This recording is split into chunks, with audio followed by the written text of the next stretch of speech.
ابن مسعود کہتے ہیں جب کوئی آدمی اللہ سے سوال کرنے کا ارادہ کرے تو پہلے وہ اللہ کی ایسی حمد و ثنا بیان کرے جو اس کے لائق ہے، پھر نبی صلی اللہ علیہ وسلم پر درود بھیجے، اس کے بعد دعا کرے۔ اس طرح کرنے سے ممکن ہوگا کہ وہ کامیاب ہو جائے، یعنی اپنی مطلوبہ چیز کو پا لے، اس کی دعا قبول ہو جائے۔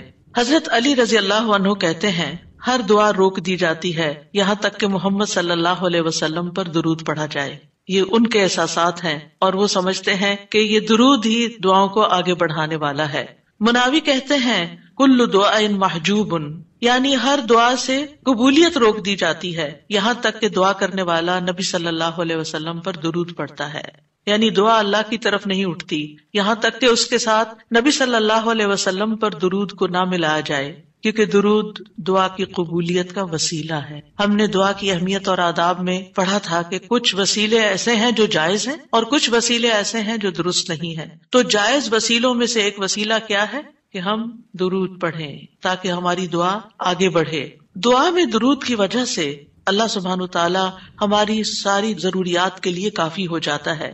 صحیح الترغیب والترہیب میں آتا ہے ایک شخص نے عرض کیا، اے اللہ کے رسول صلی اللہ علیہ وسلم، کیا میں اپنی دعا کا تہائی یعنی 1/3 حصہ آپ پر درود پڑھنے کے لیے مقرر کر دوں؟ آپ نے فرمایا ہاں اگر تم چاہو تو۔ اس نے کہا 2/3 2/3؟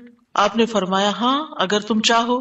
اس نے کہا اگر میں ساری دعا درود کے لیے مقرر کر دوں؟ تو رسول اللہ صلی اللہ علیہ وسلم نے فرمایا پھر تو اللہ تمہاری دنیا اور آخرت کے غم و فکر کے لیے تمہیں کافی ہو جائے گا۔ اس کا یہ مطلب نہیں ہے کہ ہم پھر کوئی دعا مانگے ہی نہ، اس کا مطلب یہ ہے کہ زیادہ سے زیادہ درود پڑھیں، یعنی دعائیں تو ہم مخصوص وقت میں پڑھتے ہیں یا پھر جب کوئی ضرورت پیش آتی ہے، لیکن درود ہم ہر وقت پڑھ سکتے ہیں، یعنی ہماری روزانہ کی جو روٹین ہے، چلتے پھرتے اٹھتے بیٹھتے، کیونکہ کچھ لوگوں نے اس کے ساتھ بھی بڑی پابندیاں عائد کی ہوئی ہیں کہ بغیر وضو کے درود نہ پڑھا جائے، سر پہ دوپٹے کے بغیر درود نہ پڑھا جائے، راستے میں کہیں درود نہ پڑھے۔ ایسا کچھ نہیں ہے، دعا ہو، ذکر ہو، درود ہو، وضو کے ساتھ، وضو کے بغیر، راستے میں، سوتے جاگتے اٹھتے بیٹھتے ہر جگہ پڑھ سکتے ہیں۔ صرف یہ ہے کہ نماز جو ہے وہ وضو کے بغیر نہیں ہوتی، وہ پوری طرح سطر ڈھانکے بغیر نہیں ہوتی۔ آپ لمبی سے لمبی نماز پڑھ رہے ہیں لیکن آپ نے ایسا دوپٹہ اوڑا ہوا ہے کہ آپ کے بال جھلک رہے ہیں تو آپ کی نماز نہیں ہوگی، آپ کی محنت ضائع ہو جائے گی۔ لیکن درود شریف کے وقت اگر آپ کام کر رہے ہیں، مثلا کھانا پکا رہے ہیں اور آپ نے دوپٹہ اتار کے ایک طرف رکھا ہوا ہے کہ بار بار وہ بیچ میں اٹک رہا ہے تو کوئی حرج نہیں، سر ننگا بھی ہے تو درود شریف پڑھ سکتے ہیں۔ تو درود شریف پڑھتے رہنے سے انسان کے سارے مسائل حل ہو جاتے ہیں، خاص طور پر اگر آپ کے دل پر بوجھ ہے، غم ہے، پریشانی ہے تو درود ان چیزوں کو دور کرنے والا ہے، ان کا ازالہ کرنے والا ہے۔ یہ دنیا اور آخرت کی خیر کو جمع کرنے والا ہے، کیونکہ اللہ تعالیٰ جس کو غم اور فکر میں کافی ہو جائے تو ایسا شخص دنیا اور آخرت دونوں کی پریشانیوں سے نکل جائے گا، کیونکہ نبی صلی اللہ علیہ وسلم نے درود کی فضیلت کیا بتائی کہ پھر اللہ تعالیٰ اس کو دنیا اور آخرت کے ہم و غم کے لیے کافی ہو جائے گا، یعنی پھر سارے معاملات آپ کے اللہ کے سپرد ہو جائیں گے۔ یعنی اذن یکفیک اللہ ما اہمک، تمہاری دینی، دنیاوی، اخروی معاملات، ہر چیز میں جو پریشانیاں ہیں انشاءاللہ وہ دور ہو جائیں گی۔ اس کی وجہ کیا ہے؟ اس کی وجہ یہ ہے کہ انسان اللہ سبحانہ تعالیٰ کی طرف متوجہ ہوتا ہے اور ایک محسن کے احسانات کو یاد کرتا ہے، یعنی جیسے شکر نعمتوں کو بڑھاتا ہے نا، لَإِن شَكَرْتُمْ لَأَزِيدَنَّكُمْ، اگر تم نے شکر ادا کیا تو میں تمہیں کیا کروں گا؟ اور نعمتیں دوں گا۔ درود شریف کیا ہے؟ اگر آپ غور کریں تو درود کیا ہے؟ درود دراصل نبی صلی اللہ علیہ وسلم کے ہم پر جو احسانات ہیں کہ آپ نے ہمیں ایمان سے روشناس کیا، قرآن سے روشناس کیا، حکمت سے روشناس کیا اور ہماری خاطر دعائیں کی، بے شمار احسانات ہیں نا آپ صلی اللہ علیہ وسلم۔ آج ہم آپ کو کیا بدلہ دے سکتے ہیں؟ کس شکل میں بدلہ دے سکتے ہیں؟ ہم آپ کے لیے کیا کر سکتے ہیں؟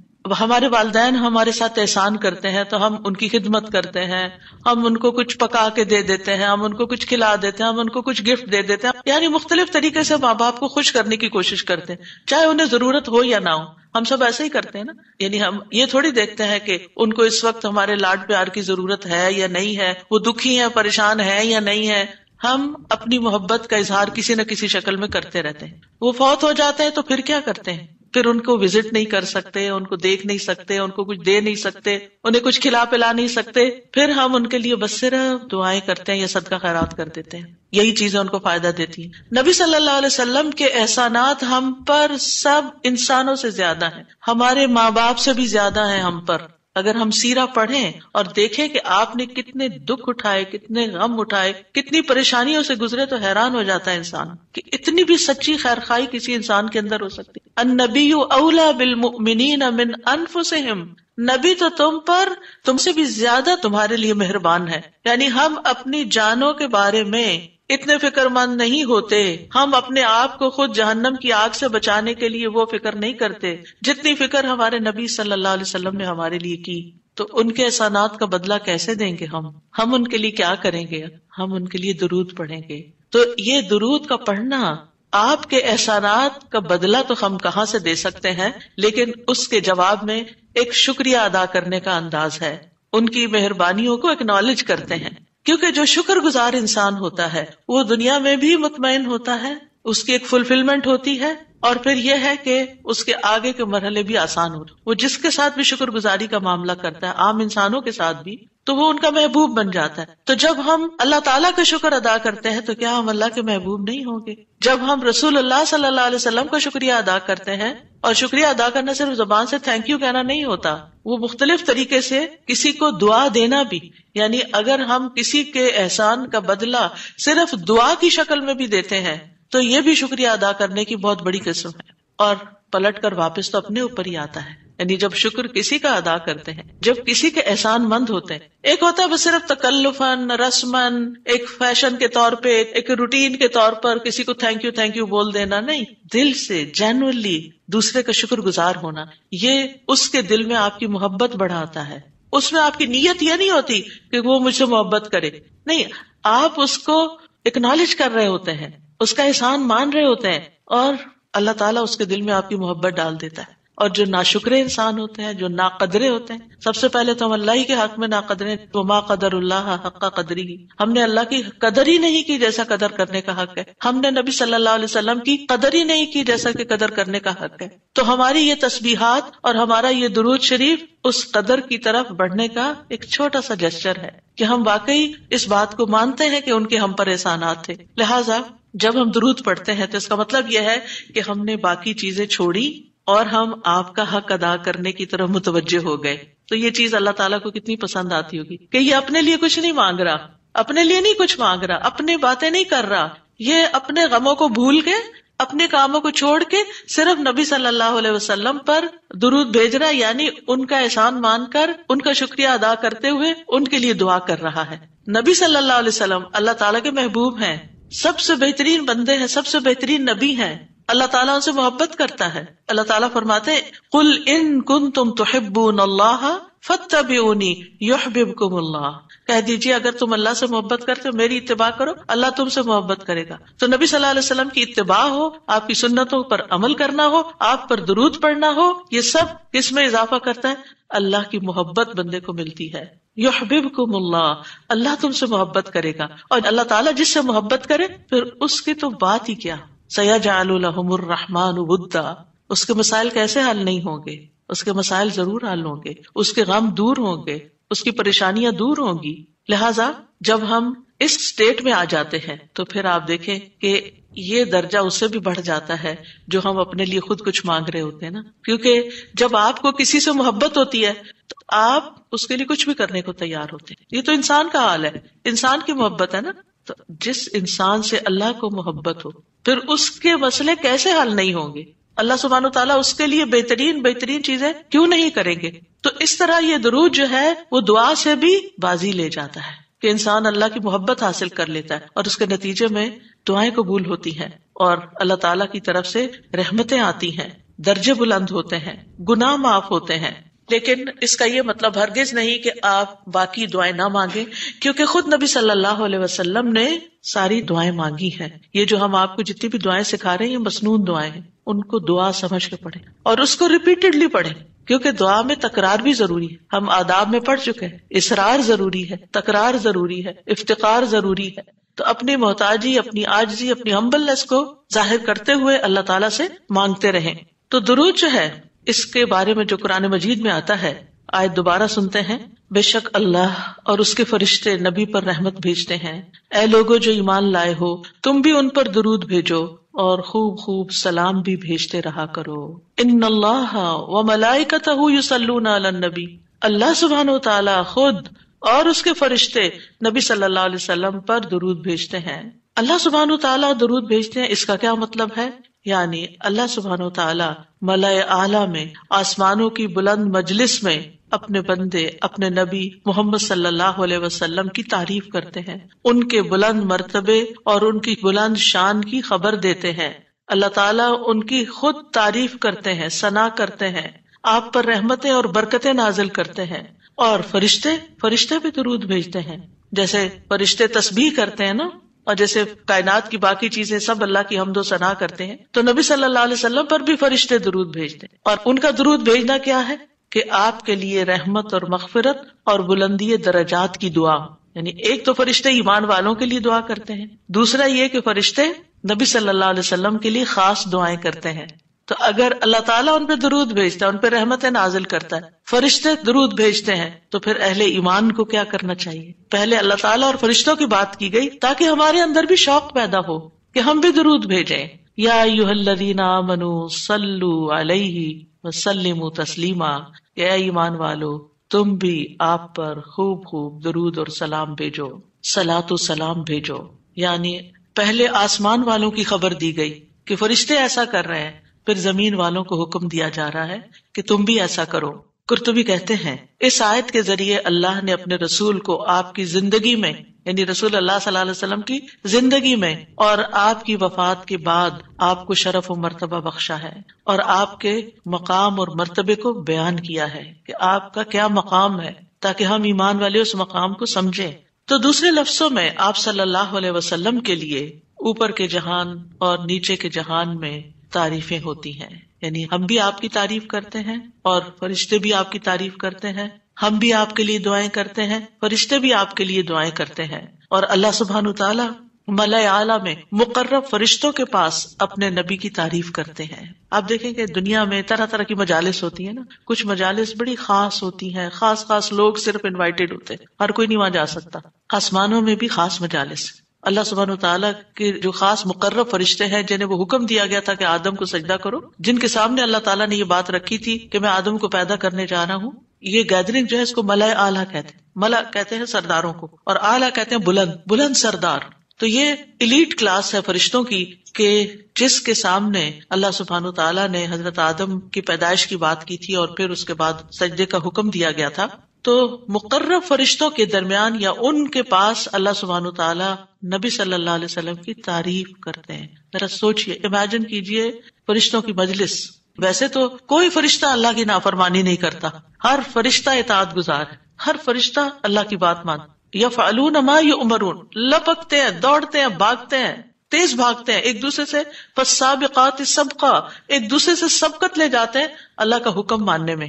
یعنی فرشتوں کا یہ حال ہے، لیکن ان کی کیٹیگریز ہیں۔ سورۃ فاطر کے شروع میں کیا آتا ہے؟ جاعل الملائکۃ رسلا اولی اجنحۃ مثنی وثلاث ورباع ویزید فی الخلق ما یشاء۔ 2 پروں والے فرشتے بھی ہیں، 3 والے بھی ہیں، 4 والے بھی ہیں، اور پھر اللہ جتنی چاہتا ہے بڑھا دیتا ہے۔ جبریل علیہ السلام کے تو 600 پر ہیں، سوچئے کیا کیفیت ہوگی ان کی۔ اور پھر جو حاملین عرش فرشتے ہیں، ان کے کندھے سے لے کے یہاں کان کی لو تک 700 سال کا فاصلہ ہے، اتنا عرصہ کوئی سفر کرتا رہے۔ اب آپ خود سوچیں کہ اتنے بڑے فرشتے ہیں وہ، ان کے سامنے اللہ سبحانہ وتعالی محمد صلی اللہ علیہ وسلم کی تعریف فرماتے ہیں۔ آپ کے مقام کا اندازہ کریں، کیا ہم نے قدر کی اپنے نبی کی؟ ہم کیا درود پڑھتے ہیں، ہم کیا تعریف کرتے ہیں، ہم کتنا جانتے ہیں آپ کو، ہم آپ کی سنت کو کیا سمجھتے ہیں؟ حدیث، یہ تو حدیث ہے، یہ قرآن تو نہیں ہے۔ استغفر اللہ، آپ نے دین کے مختلف چیزوں میں فرق کر دیا جس کو خود رسول اللہ صلی اللہ علیہ وسلم دے کر گئے تھے، آپ کس راہ پہ چل پڑے؟ تو آپ سوچئے کہ اللہ کے رسول صلی اللہ علیہ وسلم کی تعریف وہاں ہو رہی، راہ گزرتا بھی کوئی ہماری تعریف کر دے نا تو ہم ایسے بھول جاتے ہیں کہ بڑی چیز ہو گئے، ہم پتہ نہیں کیا بن گئے ہیں۔ اس کو بھی بہت کچھ سمجھتے ہیں. کبھی فیس بک پہ لگاتے ہیں یہ فلاں نے ہماری تعریف کی ہے، کبھی کچھ کرتے ہیں کبھی کچھ کرتے ہیں تعریف. آپ سوچئے پھر ہم کیا ہے اور محمد صلی اللہ علیہ وسلم کیا ہے جن کی تعریف اللہ تعالیٰ کر رہے ہیں اور وہ فرشتوں کی مجلس میں کر رہے ہیں. اس تعریف کا کیا کہنا. ایسے پیغمبر پر، ایسے نبی پر کیا ہم درود نہیں بھیجیں گے؟ کیا ہم ان کے لیے دعائیں نہیں کریں گے؟ اللہ سبحانہ تعالیٰ سے ان کے لیے وسیلہ نہیں مانگیں گے؟ تو صلاۃ کا جو لفظ ہے، صلاۃ کا لفظ اس کے معنی میں رحمت بھی ہے، ذکر خیر بھی ہے، دعا بھی ہے. رحمت، ذکر خیر اور دعا.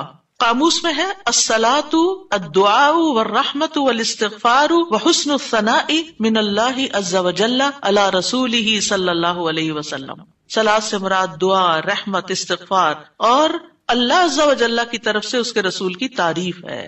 یعنی درود کا یہ مطلب ہے. یعنی اللہ تعالیٰ کی طرف سے صلاۃ بھیجنے کا مطلب کیا کہ اللہ تعالیٰ آپ سے راضی ہیں اور آپ پر رحمت نازل کرتے ہیں. ٹھیک ہے، یعنی اللہ تعالیٰ آپ پر درود بھیجتے یعنی آپ پر رحمت نازل کرتے ہیں اور آپ سے راضی ہیں. ابن قیم کہتے ہیں نبی صلی اللہ علیہ وسلم پر اللہ کے صلاۃ بھیجنے سے مراد اللہ سبحانہ تعالیٰ کا آپ کی تعریف کرنا ہے اور آپ کی دیکھ بھال کرنا ہے اور آپ کے شرف کو ظاہر کرنا ہے اور آپ کی فضیلت اور حرمت کو ثابت کرنا ہے. اور فرشتوں کے صلاۃ بھیجنے کا مطلب کہ وہ دعا کے معنی میں ہے کہ وہ نبی صلی اللہ علیہ وسلم کے لیے دعا مانگتے ہیں. اور یہ بھی ممکن ہے کہ وہ اللہ سبحانہ تعالیٰ کے ساتھ مل کر نبی صلی اللہ علیہ وسلم کی تعریف کرتے ہیں کہ فرشتے بھی آپ کی تعریف کرتے ہیں. ابو عالیہ کہتے ہیں کہ معزز فرشتوں کا صلاۃ بھیجنا ان کا دعا کرنا ہے نبی صلی اللہ علیہ وسلم کے لیے. ابن عباس کہتے ہیں یصلون کا مطلب ہے وہ برکت کی دعا کرتے ہیں. یہ سارے معنی میں اختلاف نہیں ہے، یہ مختلف طریقے سے صلاۃ کے لفظ کو واضح کیا گیا. کیونکہ عام طور پر ہمیں لفظ درود کا بھی مطلب کوئی نہیں آتا ہوتا. یعنی کہ اگر کسی سے پوچھے درود کیا ہوتا ہے کچھ پتا نہیں، بس ہوتا ہے درود. تو عربی میں درود نہیں کہتے، یہ فارسی کا لفظ ہے. عربی میں صلاۃ کہتے ہیں اور صلاۃ میں یہ سارے معنی آ جاتے ہیں جو میں عرض کر رہی ہوں. اور امت کو کیا حکم ہے کہ وہ آپ کے لیے دعا بھی کریں اور آپ کے حکم کی تعظیم بھی کریں. آپ کے حکم کو جو نبی صلی اللہ علیہ وسلم کا حکم ہے اس کو سب کے حکم پر فوقیت دیں، اس کو بڑا سمجھیں. ایک طرف ماں باپ کا حکم، ایک طرف رسول اللہ صلی اللہ علیہ وسلم کا حکم. اگرچہ اللہ سبحانہ تعالیٰ نے ہمیں ماں باپ کے ساتھ احسان کا حکم دیا ہے، ان کی بات ماننے کے لیے بھی کہا ہے، لیکن ان کے مقابلے میں اگر رسول اللہ صلی اللہ علیہ وسلم آ جاتے ہیں تو پھر ہمیں رسول اللہ صلی اللہ علیہ وسلم کی بات کو فوقیت دینی ہے، ترجیح دینی ہے، اہمیت دینی ہے. کیونکہ وہ شخص مومن ہی نہیں ہو سکتا جس کو نبی صلی اللہ علیہ وسلم اس کے والدین، اولاد اور سب انسانوں سے زیادہ محبوب نہ ہو جائے. یہ ایمان کا کرائیٹیریا ہے. سارے انسانوں، چاہے کوئی کتنے بڑے بڑے اسکالرز ہوں، سائنٹسٹ ہوں، ریسرچرز ہوں، چاند پہ جانے والے لوگ ہوں، جو مرضی ہوں، جہاں رسول اللہ صلی اللہ علیہ وسلم کی بات آ گئی یہ بات سچی ہے. صدق اللہ و رسولہ، اللہ اور اس کے رسول نے سچ کہا ہے. صحیح اوتھینٹک حدیث سامنے آ گئی ہے، ایسا ہی کرنا چاہیے. ریسرچز کہتی ہیں شہد نہ کھایا جائے کیونکہ اس میں بہت سویٹنس ہے. نہیں، قرآن کہتا ہے کہ شہد میں شفا ہے. نبی صلی اللہ علیہ وسلم نے تجربہ کروایا تھا ایک شخص کو، وہ شہد سے پہلے بیمار ہوا تھا اور پھر اسی سے ہی وہ ٹھیک ہوا تھا جس کا پیٹ خراب ہوا تھا. ہمارا یقین ہے اگر شہد خالص ہے، شہد ہے، کچھ اور نہیں، تو پھر اسی میں ہی شفا ہے. یہ ہو نہیں سکتا کہ جو بات قرآن کہہ دے اور جو بات نبی صلی اللہ علیہ وسلم کہہ دے پھر اس میں کوئی شک باقی رہے. کوئی شک نہیں. ہمیں اس شک کو دل سے نکالنا ہے. دو چیزیں ایمان میں خلل ڈالتی ہیں، شبہات اینڈ شہوات. کیونکہ جب ہمارے اندر ڈاؤٹس آ جاتے ہیں نا کسی چیز کے بارے میں تو پھر ہمارا یقین اٹھ جاتا ہے، پھر ہمارا عمل کمزور ہو جاتا ہے. اور اسی طرح جب ہماری خواہشات آگے آ جاتی ہیں تو پھر ہم لیزی ہو جاتے ہیں، ہم اپنی مرضی پسند کے محبوب کام کرنے لگتے ہیں اور دوسرے کاموں کو پیچھے کر دیتے ہیں، چاہے وہ ہمارے لیے زیادہ فائدے کی کیوں نہ ہو. ابن قیم کہتے ہیں ہمارا آپ پر صلاۃ بھیجنا یہ ہے کہ ہم اللہ تعالیٰ سے مطالبہ کرتے ہیں، ہم اللہ تعالیٰ سے دعا کرتے ہیں، اللہم، کہ اے اللہ ہمارے نبی کی اور بھی زیادہ تعریف کریں اور آپ کی فضیلت اور شرف کو ظاہر کریں اور آپ کی تکریم اور اپنی قربت کا آپ ان کے لیے اظہار کریں. یعنی اے اللہ تعالیٰ آپ ان کو اور زیادہ محبوب بنا لیں اور زیادہ ان کو عزت دیں اور زیادہ ان کے درجے بلند کریں.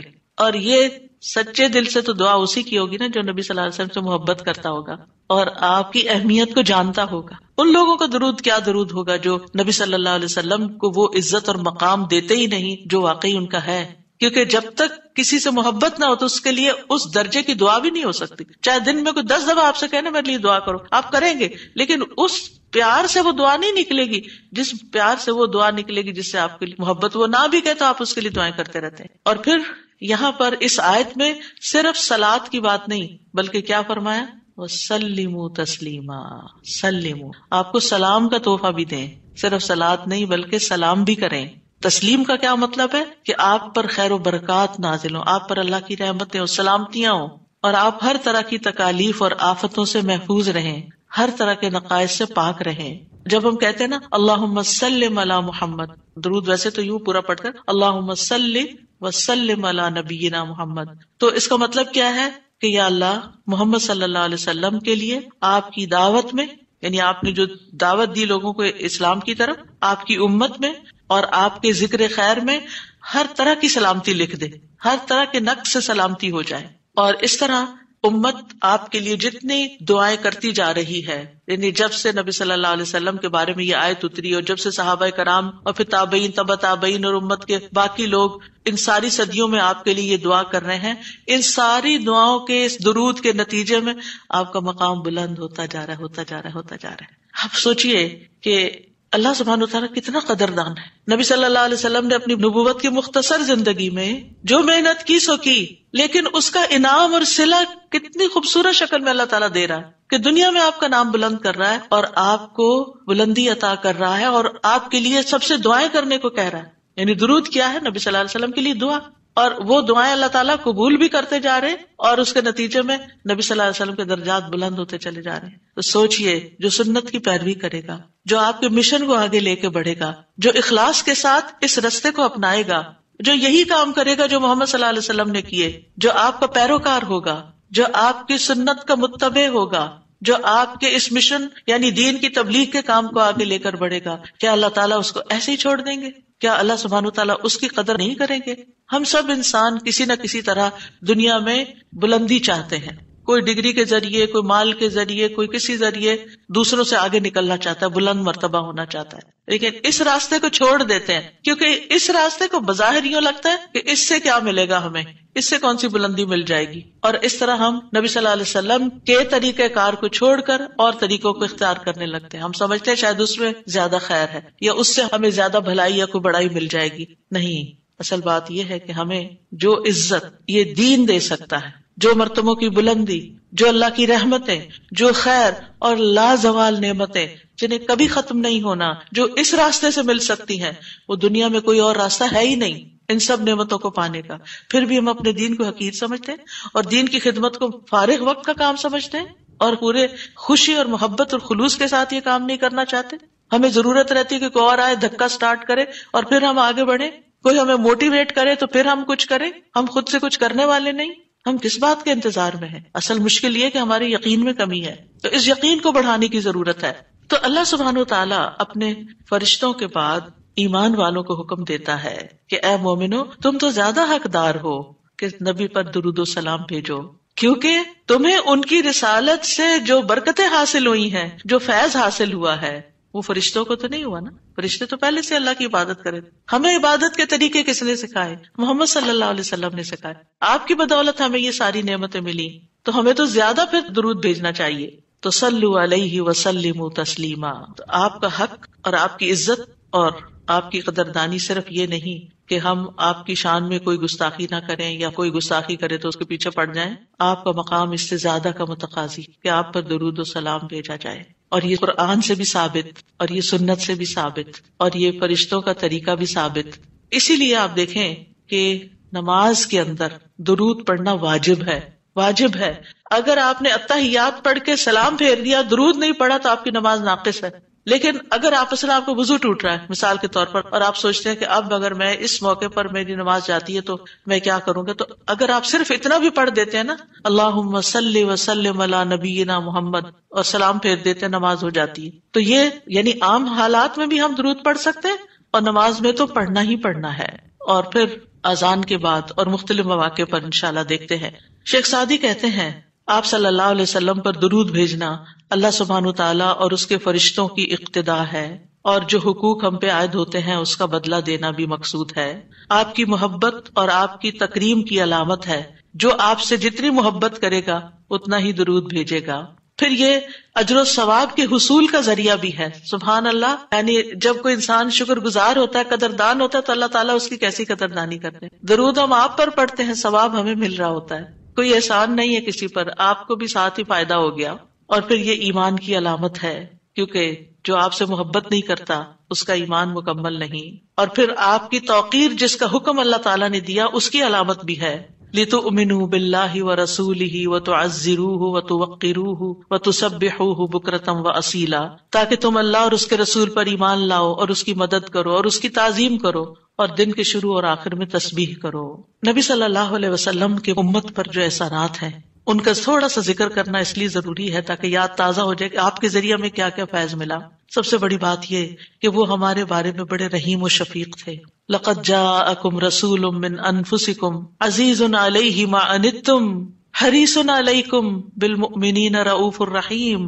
لوگوں تمہارے پاس تمہیں میں سے ایک رسول آیا ہے، اگر تمہیں کوئی تکلیف پہنچے تو اسے گناہ گزرتی، اس کو تکلیف ہوتی ہے. کیا ہمارے اندر بھی دوسروں کے لیے ایسے احساسات ہیں کہ کسی کو تکلیف پہنچے تو ہمیں تکلیف ہو جائے؟ نبی صلی اللہ علیہ وسلم کو ایمان والوں کی تکلیف سے تکلیف پہنچتی تھی. وہ تمہاری فلاح کا حریص ہے. ہم ہیں لوگوں کی فلاح کے حریص کہ ان کو ہدایت ہو جائے، یہ دین کی طرف آ جائیں. مومنوں پر نہایت مہربان اور رحم کرنے والا ہے. یہ ہیں ہمارے رسول جن کی گواہی اللہ تعالیٰ نے دی کہ ان کے اندر کے جذبات لوگوں کے لیے کیا ہیں اور ان کا مشن کیا اور وہ چاہتے کیا ہیں آپ کے لیے، اور وہ کتنے شفیق اور مہربان ہے. یعنی ایک دائی کی بنیادی صفت ہونی چاہیے کہ وہ دوسروں سے محبت کرنے والا ہو، دوسروں کی خیر کرنے والا ہو. ہم بعض اوقات دین کا کام کرتے ہوئے اتنے پروفیشنل ہو جاتے ہیں کہ ہماری ٹون بھی بڑی اسپارٹ ہو جاتی ہے اور ہمارا انداز بھی بڑا تحکمانہ ہو جاتا ہے. ہم سمجھتے ہیں کہ ہم صحیح معنی میں خدمت کر رہے ہیں. نہیں، کہیں ایسا نہ ہو کہ اس کی وجہ سے لوگ دین سے ہی دور ہو جائیں. نبی صلی اللہ علیہ وسلم کا یہ طریقہ نہیں تھا. اللہ کی قسم ہم جتنے سنت کے زیادہ قریب ہوں گے اتنے ہی زیادہ ہم دین کو فائدہ پہنچانے والے ہوں گے، اور جتنے سنتوں سے دور ہو جائیں گے اور آپ کے طریقے سے دور ہو جائیں گے آپ سے بھی اتنے ہی دور ہو جائیں گے اور دین کو بھی اتنا ہی نقصان پھر دیں گے. نبی صلی اللہ علیہ وسلم مومنوں پر ان کی جانوں سے بھی زیادہ قریب ہیں. النبی اولیٰ بالمؤمنین من انفسہم وازواجہ امہاتہم. یہ نبی مومنوں پر ان کی جانوں سے زیادہ حق رکھنے والا ہے اور اس کی بیویاں ان کی مائیں ہیں. نبی صلی اللہ علیہ وسلم نے فرمایا دنیا میں کوئی مومن ایسا نہیں جس سے میرا دنیا اور آخرت میں سب سے زیادہ قریب کا رشتہ نہ ہو. اگر چاہتے ہو تو یہ آیت پڑھ لو. یعنی صرف اس دور کے لوگوں کے لیے نہیں تھے آپ قریب، بلکہ ہمارے لیے بھی ہیں. فرمایا یہ آیت پڑھ لو، النبی اولیٰ بالمؤمنین من انفسہم. نبی مومنوں پر ان کی جانوں سے بھی زیادہ قریب ہیں. لہٰذا جو کوئی مومن مر جائے اور مال چھوڑ جائے تو وہ اس کے خاندان کو ملے گا، اس کے وہ وارث ہوں گے، اور جو قرض یا عیال چھوڑ جائے وہ میرے پاس آئے، میں اس کا بندوبست کروں گا. آج کوئی حکمران، کوئی لیڈر ایسا ہے جو یہ کہے کہ تمہارا کوئی فوت ہو جائے جو وہ چھوڑے وہ سب تمہارا، لیکن اگر کوئی تمہاری ضرورت ہے تو میرے پاس آ جاؤ؟ ایسی خیرخواہی محمد صلی اللہ علیہ وسلم کے اندر تھی اپنے ساتھیوں کے لیے. آپ امت کے لیے روتے تھے. نبی صلی اللہ علیہ وسلم نے ابراہیم علیہ السلام کے بارے میں یہ آیت پڑھی، رب انہن اضللن کثیرا من الناس فمن تبعنی فانہ منی، کہ اے میرے رب ان بتوں نے بہت سے لوگوں کو گمراہ کر دیا ہے تو جو میری پیروی کرے وہ مجھ سے ہوگا. اور یہ آیت جس میں عیسیٰ علیہ السلام کہتے ہیں ان تعذبہم فانہم عبادک وان تغفر لہم فانک انت العزیز الحکیم. اے اللہ اگر تو انہیں عذاب دے، یعنی جو میرے پیروکار ہیں، تو تیرے بندے ہیں دے دے، اور اگر تو بخش دے تو بے شک تو عزیز الحکیم ہے. نبی صلی اللہ علیہ وسلم نے کیا فرمایا؟ ابراہیم علیہ السلام نے کہا بس وہ میرے ہیں جو میری پیروی کرے. عیسیٰ علیہ السلام نے کہا تیرے بندے ہیں، تو چاہے تو سزا دے. نبی صلی اللہ علیہ وسلم کو دیکھیے، پھر آپ نے یہ 2 آیتیں پڑھ کے اپنے ہاتھ اٹھائے اور فرمایا اے اللہ میری امت میری امت، امتی امتی، اور آپ رونے لگ گئے. یہ آپ کے دل میں امت کے لیے پیار تھا. امت کے دل میں محمد صلی اللہ علیہ وسلم کے لیے کیا محبت ہے. تو اللہ عز و جل نے فرمایا اے جبریل جاؤ محمد کے پاس، حالانکہ تیرا رب خوب جانتا ہے، اور ان سے پوچھو کہ کیوں رو رہے ہیں. جبریل علیہ السلام آپ کی خدمت میں آئے اور آپ سے رونے کی وجہ پوچھی تو رسول اللہ صلی اللہ علیہ وسلم نے انہیں بتا دیا کہ میں اپنی امت کے لیے رو رہا ہوں، حالانکہ اللہ سب سے زیادہ جاننے والا ہے. تو اللہ تعالیٰ نے فرمایا اے جبریل محمد کی طرف جاؤ اور ان سے کہہ دو کہ ہم آپ کو آپ کی امت کے بارے میں ضرور راضی کر دیں گے اور ہم آپ کو غمگین نہیں کریں گے.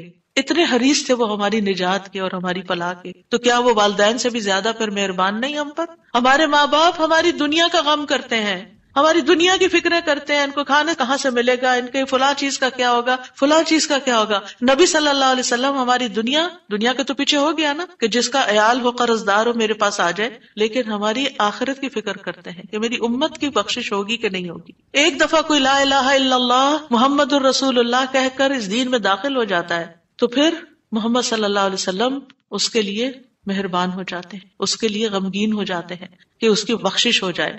آپ ہر نماز میں امت کے لیے دعائیں کرتے تھے، ہر نماز میں. حضرت عائشہ کہتی ہیں میں نے رسول اللہ صلی اللہ علیہ وسلم کو خوش طبیعت دیکھ کر کہا اے اللہ کے رسول میرے لیے اللہ تعالیٰ سے دعا کریں. آپ نے فرمایا اللہم اغفر لعائشہ ما تقدم من ذنبها وما تأخر وما اسرت وما اعلنت. اے اللہ عائشہ کے سب گناہ بخش دے، جو اس نے پہلے کیے، جو بعد میں کیے، جو چھپا کے کیے، جو اعلانیہ کیے. خوشی سے حضرت عائشہ نے ہنسنا شروع کر دیا، یہاں تک کہ ہنستے ہنستے ان کا سر رسول اللہ صلی اللہ علیہ وسلم کی گود میں جا پڑا. آپ نے پوچھا کیا تمہیں میری دعا نے خوش کر دیا؟ انہوں نے کہا بھلا مجھے کیا ہے کہ آپ کی دعا خوش نہ کرے، آپ کی دعا سے ہی خوش ہوئی ہوں. آپ نے فرمایا اللہ کی قسم میں ہر نماز میں اپنی امت کے لیے یہ دعا کرتا ہوں. یہ احسانات ہیں آپ کے ہم پر، اور آپ نے اپنی مقبول ترین دعا جو تھی اپنی امت کے لیے محفوظ کر لی. نبی صلی اللہ علیہ وسلم نے فرمایا مجھ سے کہا گیا آپ مانگیں، کیونکہ ہر نبی نے مانگا ہے، ہر نبی کو ایک مقبول دعا دی گئی ہے کہ جو اللہ تعالیٰ ضرور قبول کرے گا، لیکن میں نے اپنا سوال قیامت کے دن کے لیے مؤخر کر دیا، ڈیلے کر دیا، وہاں جا کے مانگوں گا اور وہ تمہارے لیے ہوگا، اور لا الہ الا اللہ کی گواہی دینے والے ہر شخص کے لیے ہوگا. ہمیں اگر اللہ تعالیٰ کی طرف سے یہ پیغام آئے کہ کوئی ایک دعا مانگ لو وہ ضرور قبول ہوگی، تو ہم تو جھٹ سے اپنے لیے کوئی دنیا کی دعا مانگ لیں گے جو جلد ختم بھی ہو جانے والی. اس سے آپ کی حکمت کا اندازہ لگائیں اور ہمارے لیے آپ کی محبت کا اندازہ کریں. آپ کی وجہ سے امت کو شفاعت ملے گی. نبی صلی اللہ علیہ وسلم نے فرمایا مجھے 5 چیزیں ایسی دی گئیں جو مجھ سے پہلے کسی کو نہیں دی گئی، ان میں سے ایک مجھے شفاعت عطا کی گئی، یعنی نبی صلی اللہ علیہ وسلم کو شفاعت کا حق دیا گیا.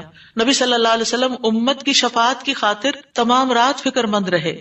ابو ذر کہتے ہیں ایک مرتبہ رسول اللہ صلی اللہ علیہ وسلم نے نماز شروع کی اور ساری رات صبح تک ایک ہی آیت رکوع اور سجود میں پڑھتے رہے کہ اللہ اگر تو انہیں عذاب میں مبتلا کر دے تو یہ تیرے بندے ہیں، اور اگر تو انہیں معاف کر دے تو بڑا غالب حکمت والا ہے. جب صبح ہوئی تو میں نے عرض کیا یا رسول اللہ آپ ساری رات صبح تک رکوع اور سجود میں ایک ہی آیت پڑھتے رہے. آپ دیکھیے کہ وہ جو سوال اکثر آتا ہے نا کہ سجدے میں قرآنی دعا پڑھ سکتے ہیں یا نہیں، اس کا یہ جواب ہے، ٹھیک ہے، کہ قرآنی آیت جو دعا کی شکل میں ہو وہ پڑھ سکتے ہیں. آپ صلی اللہ علیہ وسلم نے فرمایا میں اپنے رب سے اپنی امت کے لیے سفارش کا حق مانگ رہا تھا. یہ دعا کر کے امت کے لیے سفارش کا حق مانگ رہا تھا جو اللہ نے مجھے عطا کر دیا، اور انشاءاللہ یہ ہر اس شخص کو نصیب ہوگی جو اللہ کے ساتھ کسی کو شریک نہیں ٹھہراتا، شرک نہیں کرتا. ابن عباس کہتے ہیں رسول اللہ صلی اللہ علیہ وسلم نے فرمایا اللہ نے میرے لیے میری امت کی غلطی اور بھول چوک اور جس پر ان کو مجبور کر دیا جائے اس سے درگزر فرمایا ہے، اور یہ بھی آپ کا ایک احسان ہے ہم پر. نبی صلی اللہ علیہ وسلم نے اپنی امت کو مشقت میں نہیں ڈالا، بس وہ کام سکھائے جو وہ کر سکتے تھے آسانی سے. آپ صلی اللہ علیہ وسلم نے فرمایا اگر میری امت پر مشقت نہ ہوتی تو میں انہیں ہر نماز کے وقت وضو کرنے کا حکم دیتا، یعنی چاہے وضو ہوتا پھر بھی دوبارہ حکم دیتا، لیکن اگر وضو ہے تو دوبارہ نہ بھی کرو. یہ آسانی دی آپ نے. آپ اپنی امتیوں کو آگ سے بچانے کی شدید حرص رکھتے تھے. نبی صلی اللہ علیہ وسلم نے ایک مرتبہ فرمایا میری مثال اور لوگوں کی مثال اس شخص کی طرح ہے جس نے آگ روشن کی، جب اس کے چاروں طرف روشنی پھیل گئی تو پروانے اور کیڑے مکوڑے جو آگ پہ گرتے ہیں اس میں گرنے لگے. وہ آدمی ان کو آگ سے دور کرتا ہے لیکن وہ اس کے قابو میں نہیں آتے بلکہ آگ میں داخل ہو جاتے ہیں. اسی طرح میں تمہاری کمروں سے پکڑ پکڑ کر تمہیں آگ سے روکتا ہوں اور تم اس میں گرتے جاتے ہو، یعنی میں تمہیں روکتا ہوں کہ وہ غلط کام نہیں کرو کہ جو آگ کی طرف لے جانے والے ہیں، اور تم رک نہیں رہے. اسی طرح آپ صلی اللہ علیہ وسلم نے اپنے بعد آنے والے امتیوں کے لیے بھی محبت کا اظہار کیا ہے. حدیث میں آتا ہے آپ نے فرمایا کاش میں اپنے بھائیوں سے مل پاتا. نبی صلی اللہ علیہ وسلم کے صحابہ نے عرض کیا کیا ہم آپ کے بھائی نہیں؟ آپ نے فرمایا تم میرے صحابہ ہو. میرے بھائی وہ لوگ ہیں جو مجھ پر ایمان لائے ہوں گے لیکن میری زیارت نہ کر سکے ہوں گے، یعنی آپ کے بعد دنیا میں آئے ہیں. پھر یہ ہے کہ درود شریف پڑھنے کے فائدے کیا ہیں. یہ تو تھا کہ آپ کے احسانات ہیں ہم پر، لہٰذا ہمیں انسان ہونے کی حیثیت سے ہمارے اوپر لازم ہے کہ احسان کا بدلہ چکائیں اور ہم آپ پر درود پڑھیں. لیکن ویسے فائدے کیا ہیں؟ ایک بار درود بھیجنے پر 10 رحمتیں ملتی ہیں. صحیح مسلم کی روایت میں آتا ہے. سنن نسائی میں آتا ہے جو شخص مجھ پر 1 مرتبہ درود بھیجے گا اللہ اس پر 10 مرتبہ رحمتیں نازل کرے گا، اس کے 10 گناہ معاف ہوں گے، اس کے 10 درجات بلند ہوں گے. ایک اور روایت میں آتا ہے جو شخص میری امت میں مجھ پر اخلاص سے دل سے ایک بار درود پڑھے گا تو اللہ اس وجہ سے اس پر 10 رحمتیں بھیجے گا اور اس کی وجہ سے اس کے 10 درجے بلند فرمائے گا، اس کے لیے 10 نیکیاں لکھے گا، 10 گناہ معاف فرما دے گا. فائدے ہی فائدے، برکتیں ملیں گی. آپ نے فرمایا مجھ پر درود بھیجا کرو کیونکہ مجھ پر درود بھیجنا تمہارے لیے باعث برکت ہے، اور میرے لیے اللہ سے وسیلہ کا بھی سوال کیا کرو. یعنی جو شخص درود بھیجتا ہے برکت اس پر آتی ہے، انسان کی ذات میں، عمل میں، عمر میں برکتیں آتی ہیں. امام ابن قیم نبی صلی اللہ علیہ وسلم کی ذات پر درود بھیجنے کے بارے میں کہتے ہیں یہ درود بھیجنے والے شخص کی اپنی ذات کے لیے، اس کے عمل، اس کی عمر میں برکت کا سبب ہے، اس کی مصلحتوں اور ضرورتوں کے اسباب میں سے ہے، کیونکہ درود بھیجنے والا اپنے رب سے دعا کر رہا ہوتا ہے کہ اللہ آپ پر اور آپ کی آل پر برکت نازل کرے. تو جب ہم آل پر برکت کی بات کرتے ہیں تو ہم خود بھی بیچ میں سب آ جاتے ہیں اور یہ دعا قبول ہو جاتی ہے، اسی لیے بدلہ بھی اسی کی جنس سے ہوگا. ابن حجر کہتے ہیں کہ طاعون اور دیگر بڑی بڑی وبائی بیماریوں میں سب سے بڑھ کر ان کو دور کرنے والی چیزوں میں سے نبی صلی اللہ علیہ وسلم پر کثرت سے درود بھیجنا ہے. پینڈیمک میں، کووڈ-19 میں ہمیں سب سے زیادہ درود پڑھنا ہے. درود پڑھتے رہے، کثرت سے پڑھتے رہے، یہ وبائی امراض دور ہو جائیں گی. ابن الجوزی کہتے ہیں جب اللہ اپنے بندے کے ساتھ خیر کا ارادہ کرتا ہے تو وہ اسے محمد صلی اللہ علیہ وسلم پر درود بھیجنے کی توفیق دے دیتا ہے، کیونکہ پھر خیر اسی پر واپس آنی ہے نا. تو اب توفیق ہو گئی تو خیر و برکت کے دروازے کھل گئے. ایک فرشتے کے ذریعے آپ تک درود پہنچایا بھی جاتا ہے. رسول اللہ صلی اللہ علیہ وسلم نے فرمایا جو شخص ایک بار مجھ پر درود بھیجے گا اللہ اس پر 10 رحمتیں نازل کرے گا. اس پر ایک فرشتہ مقرر ہے، یعنی اس کام پر جو وہ مجھ تک پہنچاتا رہتا ہے. ہر جگہ سے درود پہنچا دیا جاتا ہے، یعنی ضروری نہیں کہ روزے کے پاس جا کے ہی آپ درود پڑھیں، اور اگر روزے پہ جانا نصیب نہیں ہو تو بعض لوگ بہت اپسیٹ ہو جاتے ہیں کہ ہم مدینہ گئے ہیں روزے پہ نہیں جا سکے. کوئی بات ہے، ہم مدینہ میں تو ہے نا، شکر کریں. ہم شکر کرنا بھول جاتے ہیں اور ہم وہ چیز جو نہیں ملی ساری اپنی ایفرٹ انرجی ادھر لگا دیتے ہیں اور اپنا وقت ضائع کر دیتے ہیں. کیونکہ میں یہ بات اس لیے کر رہی ہوں کہ رمضان میں بھی بہت سے لوگ عمرے پہ جائیں گے اور آپ کو لیٹسٹ ریسٹرکشنز کا پتہ ہے کہ جب تک روزے کی بکنگ نہ ملے آپ وہاں نہیں جا سکتے. اب بعض لوگ اس پہ پریشان ہو کے بیٹھ جاتے ہیں، تو پریشان نہ ہو آپ. اس وقت اگر دل میں تنگی تکلیف آئے تو کہ یا اللہ قیامت کے دن مجھے اتنا دور نہ کرنا آپ سے، آج یہاں پہنچ کے بھی میں دور ہوں، قریب نہیں جا پا رہی، تو کہیں ایسا نہ ہو کہ قیامت کے دن دور ہو جاؤں. یہ سبق سیکھنے کی یہ بات، یعنی اچھے برے حالات تھے، لوگ ایک ایک عمرے میں کئی دفعہ جا رہے ہوتے تھے لیکن اب پہنچ کر بھی نہیں پہنچ پاتے. تو نعمتیں تو کبھی بھی جا سکتی ہیں انسان سے. جب نعمت جائے نا، محرومی ہو، تو یہ سوچے کہ اللہ آخرت میں محروم نہ کرنا. دنیا میں ایک چیز لے لیے وہاں نہ لینا، کیونکہ وہ محرومی اصل محرومی ہے. تو ایسے میں آپ دیکھیں کہ اگر آپ 20 میٹر دور بیٹھ کے بھی دروشی پڑھ رہے ہیں نا، مدینہ کے اندر پڑھ رہے ہیں، مکہ میں پڑھ رہے ہیں، کینیڈا میں پڑھ رہے ہیں، یہاں سے بھی آپ کا درود پہنچا دیا جاتا ہے. اللہ تعالیٰ کے ایسے لشکر ہیں، ایسے فرشتے ہیں، سیکنڈز میں آپ کی بات کہاں سے کہاں چلی جاتی ہے. کیا یہ امیزنگ نہیں؟